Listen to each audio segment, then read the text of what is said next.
Welcome back, my little pepper poppers. It's me, Justin Spice Daddy Holcombe with Outlaw Radio. Excited to get back with you with my next two on my top 10 Christian movie book list. Before we get started, let me take my traditional sip of hot sauce. It's pretty decent stuff. Gas station hot sauce. Hard to beat sometimes. Next up, one of my favorite authors again, but this is from his series, which explores more spiritual warfare things. Frank Peretti, This Present Darkness and Piercing the Darkness.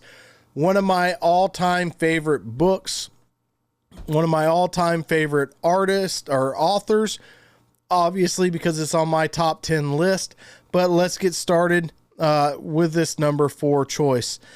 This Present Darkness, Frank Peretti's first book, mind-blowing. The way he details certain things really makes you think through your daily walk through this world. In This Present Darkness, a Christian supernatural thriller that is set in the small town of Ashton. The story follows Pastor Hank Bush and newspaper editor Marshall Hogan as they uncover a sinister plot by the Universal Consciousness Society, a New Age group planning to take over the town and eventually the world. Unbeknownst to most residents, and this scheme is orchestrated by demonic forces seeking to spread the spiritual corruption. As Hank and Marshall face personal and communal struggles, Hank with his fledgling church and Marshall with his troubled family, they are aided by angelic warriors battling the demons in the spiritual realm. Through prayer and faith and courage, they expose the conspiracy and fight to save Ashton. The novel, blending gritty realism and vivid depictions of spiritual warfare, emphasizes the power of Christian faith against evil. Man, this book does such a great job of that. You know, you go through that book that says be aware because you might be entertaining angels. And Frank Peretti does such a great job of describing the spiritual or possible spiritual realm interacting with our realm of reality at the same time. In the subsequent book, Piercing the Darkness, the sequel to This Present Darkness, Peretti continues the theme of spiritual warfare in the town of Bacon's Corner. The story centers on Sally Beth Rowe, a troubled woman on the run after a mysterious past tied to a failed murder attempt. She becomes entangled in a legal and spiritual battle when a Christian school is targeted by a lawsuit from a woman influenced by demonic forces and corrupt organization promoting New Age ideologies. As Sally seeks the truth and redemption, characters like teacher Tom Harris and Pastor Mark face persecutions for their faith. Angels and demons clash in the unseen realm, with prayer empowering the angelic forces. And through faith and divine intervention, Sally's past is revealed and the evil plot is thwarted. This is one of the 2 books out of this entire list. Both of these books are one that I would love to see a movie on. I love movies. I love reading. I love when someone takes a book and turns it into a movie and they do a good job. And I think this would be one of the best Christian thriller movies, which you don't see a whole lot. I would love this to become a thing.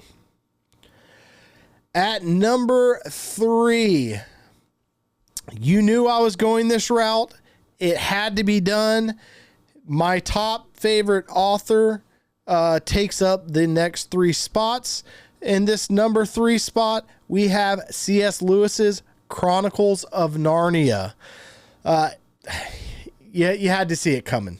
You didn't see him early in the list. You're seeing him now.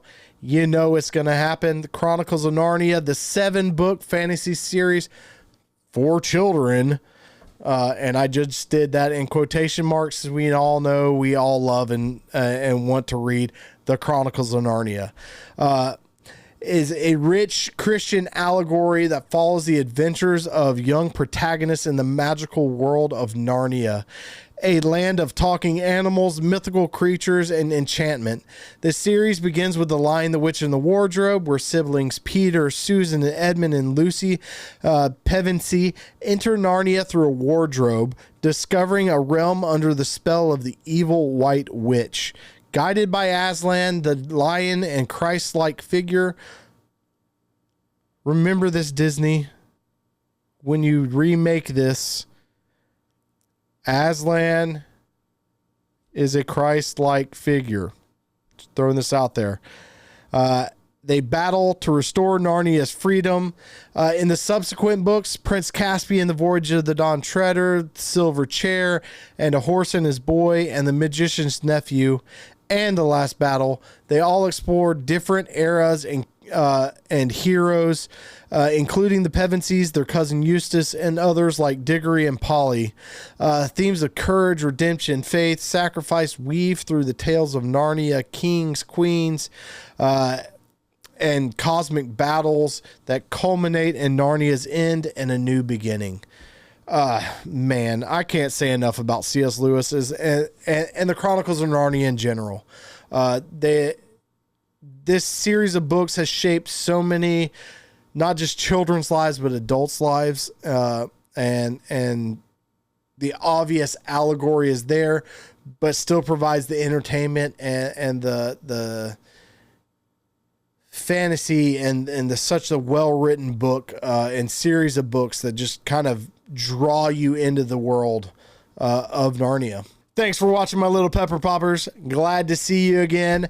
Check me out next episode when we go through my last 2 top 10 Christian books, numbers 2 and 1.